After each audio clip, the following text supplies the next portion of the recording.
السلام عليكم. مرحبا بكم يا أصدقاء في برنامج واحة سلام.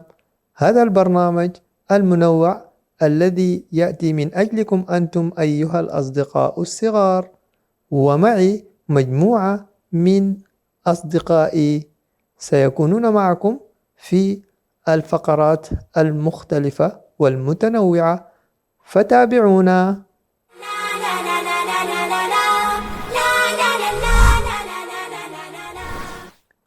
والآن مع فقرة ينبوع الواحة وصديقي عمر وريان. ترى ما هو موضوعنا لهذا اليوم؟ هيا بنا لنستمع.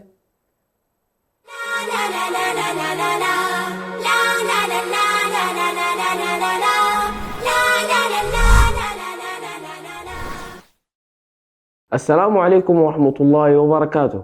أهلا وسهلا بكم يا أصدقاء في فقرة ينبوع الواحة. أصدقائنا الأعزاء، لا شك بأن كل واحد منا يتمنى النجاح في دراسته، في عمله، أو حتى في حياته. وللحصول على النجاح في هذا كله يجب علينا أن نكون منظمين وندرك أهمية الوقت. فقد قال المثل: الوقت كالسيف، إن لم تقطعه قطعك. وهذا يعني أنك إن لم تستغل وقتك بشكل جيد فسوف يذهب عمرك بلا فائدة. ماذا نستفيد من هذا يا أصدقاء؟ نستفيد أن نعرف أهمية الوقت في حياتنا، وأن نجاحنا يبدأ بعد توفيق الله عز وجل باستغلال أوقاتنا. وبالمقابل قد يكون الوقت هو سبب تأخرنا لا قدر الله. فاحرصوا على استغلال أوقاتكم والمحافظة عليها بشكل جيد. وتذكروا أنه من أول خطوات النجاح. نلتقيكم في حلقة قادمة، والسلام عليكم ورحمة الله وبركاته.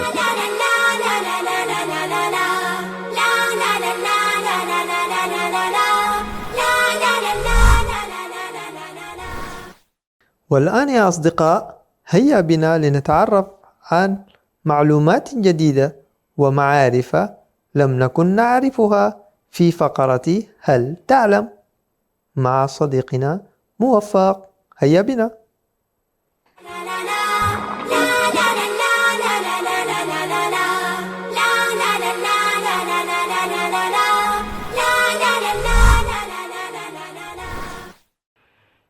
هل تعلم أن الاقتصاد في إريتريا يعتمد بشكل رئيسي على الزراعة والصيد والتعدين؟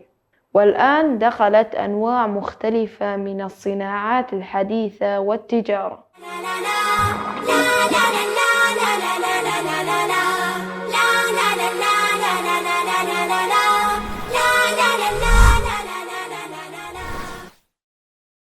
أصدقائي، أنتم تعرفون جحا وحماره، فلنستمع إلى قصصه الممتعة والمضحكة ولكن أيضا المفيدة مع صديقنا عبد السلام في فقرة مع جحا. هيا بنا.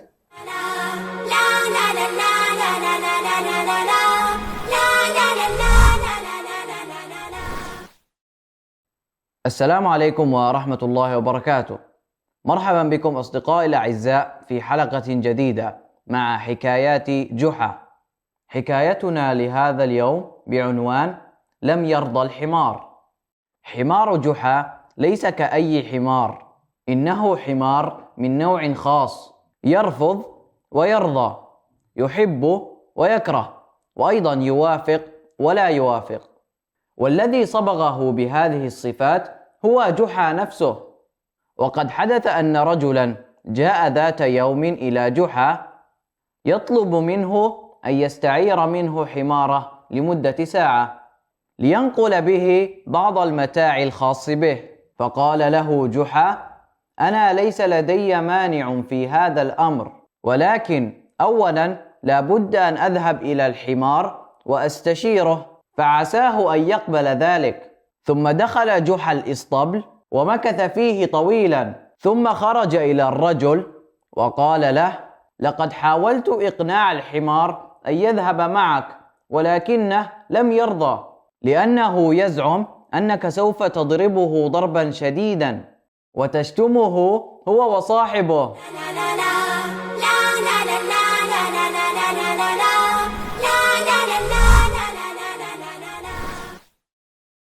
هذه الفقرة للأصدقاء الصغار فقرة تعلم حروف اللغة العربية، وهي تعلم العربية. هيا بنا، هيا يا أصدقاء.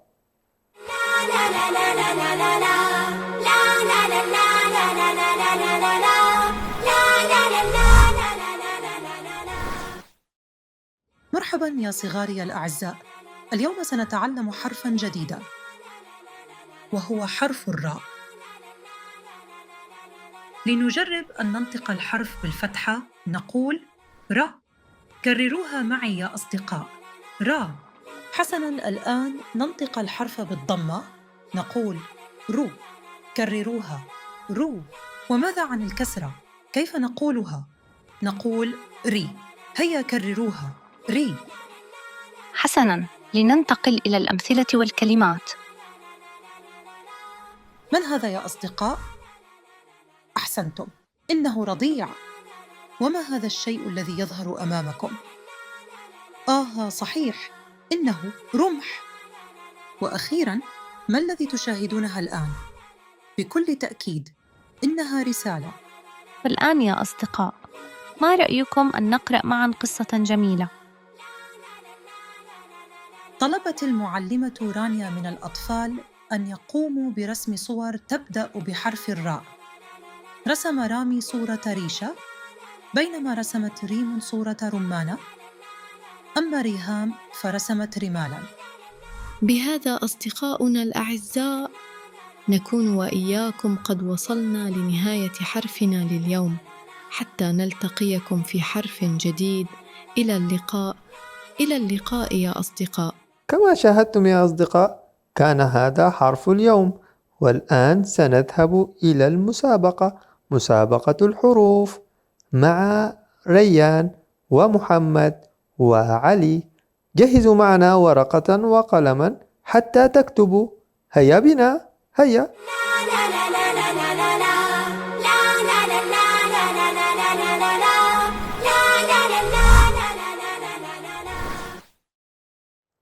مرحبا يا أصدقائي، كما شاهدنا كان هذا حرف الراء. والآن مع صديقاي محمد وعلي.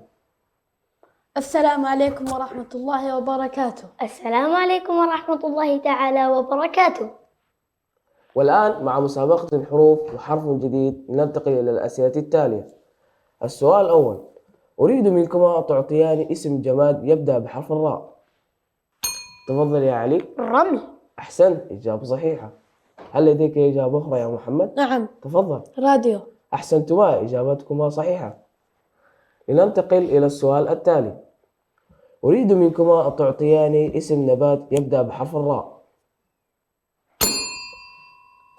تفضل يا محمد. رمان. أحسنت، إجابة صحيحة. كنت حقول.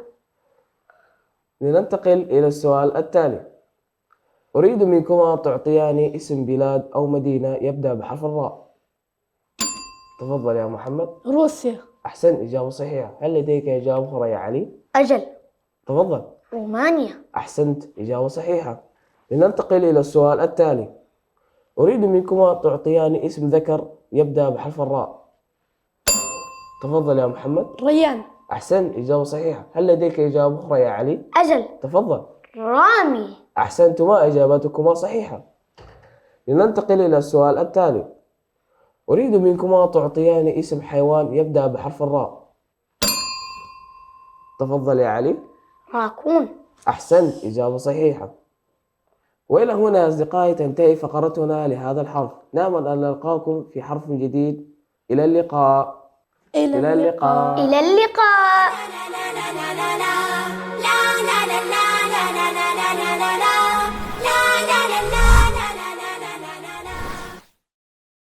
والآن يا أصدقاء، فلنستمع إلى قصص الأنبياء مع صديقي موفق وموسى بطريقة روائية ممتعة وشيقة. هيا بنا، هيا معي.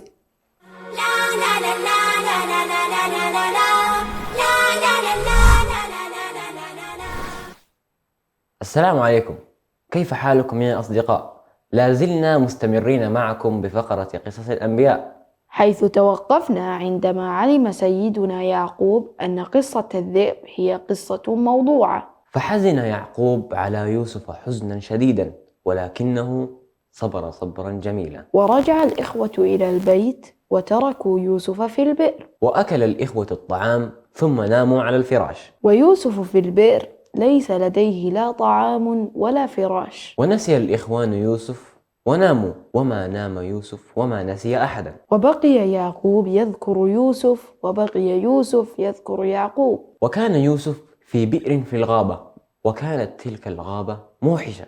وكان ذلك في الليل، وكان الليل مظلما جدا. وكانت جماعة تسافر في الغابة وعطشوا في الطريق فبحثوا عن بئر.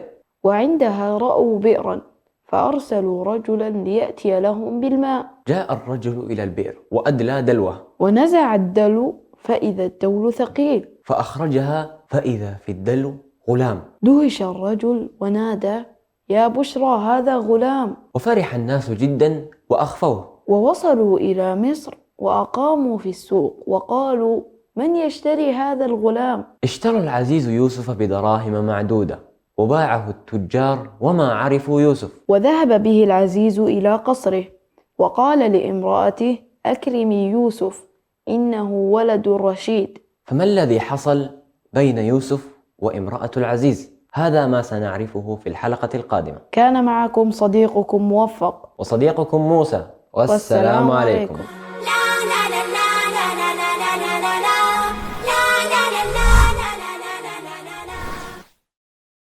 أصدقائي، ما رأيكم بأن نتعلم حكمة جديدة مع فقرة حكمة اليوم؟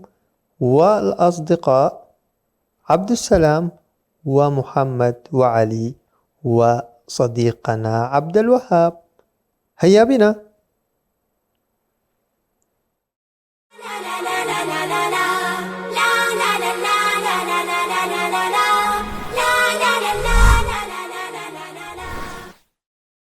السلام عليكم ورحمة الله وبركاته. مرحبا بكم أعزائنا المشاهدين في حكمة جديدة لهذا اليوم الجميل. وحكمتنا لهذا اليوم بعنوان: العلم يرفع بيتا لا عماد له، والجهل يهدم بيت العز والشرف. والآن مع صديقنا محمد كبيري فليعطينا رأيه. السلام عليكم ورحمة الله وبركاته. أنا اللي فهمته أن العلم يرفع البيت، يعني يرفع بيت ما عنده أي شيء. يعني أنت مهما تتعلم، مهما تدرس، حتى لو يعني كيف أقول لك، حتى لو أنت ما تعرف أي شيء تقدر تفهم. يعني العلم يعني ما ينفعك مرة في المستقبل وفي كل شيء. أما الجهل فهو يوديك للمصايب، وأي شيء مثلا تبغى تسويه ما تقدر تسويه عشان أنت يعني ما تعرف أي شيء. أحسنت، بارك الله فيك. والآن مع صديقنا عبد الوهاب برهان. أنا عن نفسي يعني لو أروح المدرسة يعلموني أتعلم الفن والأشياء، هذا من عندي. والشيء الثاني، لو ما رحت المدرسة ولا أبغى أدرس ولا شيء، هجيب المصايب كلها. أحسنت يا عبد الوهاب، شكرا لك. أعزائنا المشاهدين، كانت هذه حكمتنا لهذا اليوم. شكرا لكم على مشاهدة هذه الحكمة، على أمل أن نلتقيكم في حلقات قادمة.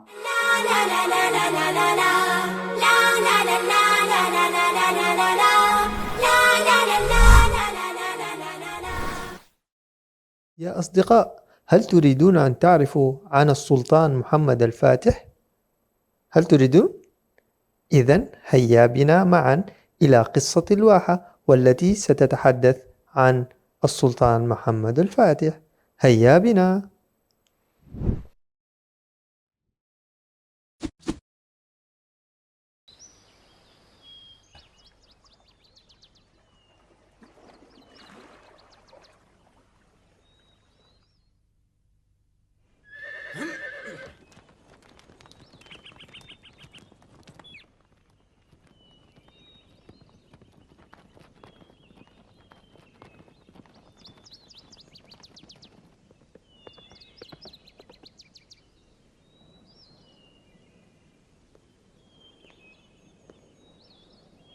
والآن يا شيخنا أخبرنا، كيف ترى حصننا؟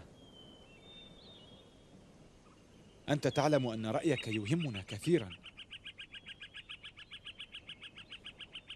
الجهد كبير بلا شك يا مولاي، لا يغرنك إنجازك يا بني، إنما هو مكان بوأك الله إياه. ما دمت مستقيما على أمره، وهو القادر على أن ينزعه منك ويوليه قوما آخرين لو شاء، فارعى حقه ولا تأخذك نفسك بالثناء عليها فتفشل. نصرك الله على أعدائك. سأكون كما يحب الله ويرضى.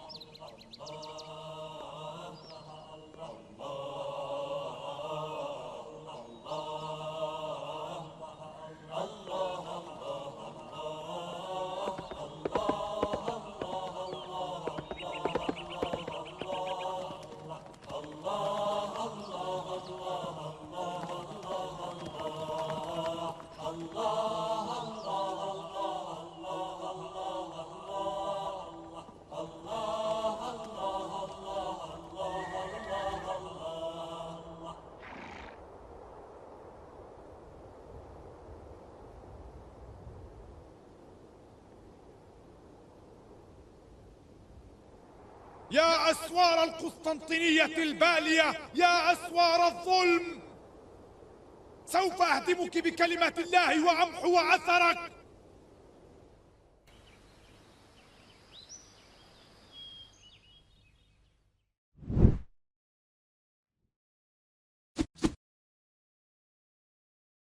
أصدقائي، هل أنتم جاهزون لحل اللغز مع فقرة لغز اليوم؟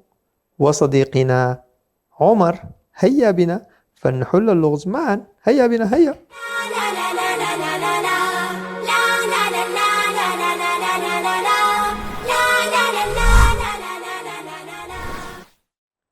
مرحبا بكم يا أصدقاء في حلقة جديدة في لغز اليوم. أما إجابة اللغز الماضي هي الوقت، وإجاباتكم كانت صحيحة. أما لغز اليوم يا أصدقاء، ما هو الشيء الذي يسمع بلا أذن ويتكلم بلا لسان؟ ننتظر إجاباتكم ومشاركاتكم عبر مواقعنا للتواصل الاجتماعي، ونلتقي بكم في حلقة جديدة، والسلام عليكم ورحمة الله وبركاته.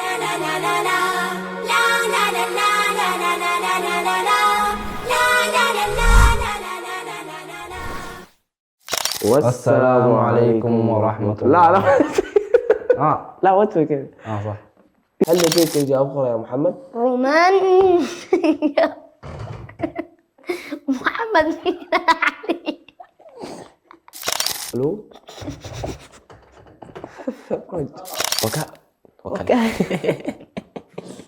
راحت الألف. وكانت جماعة تسافر في البئر يا الله لخبطت اللي تحت. ثم نزع الدلو. ايش الدلو؟ الدلو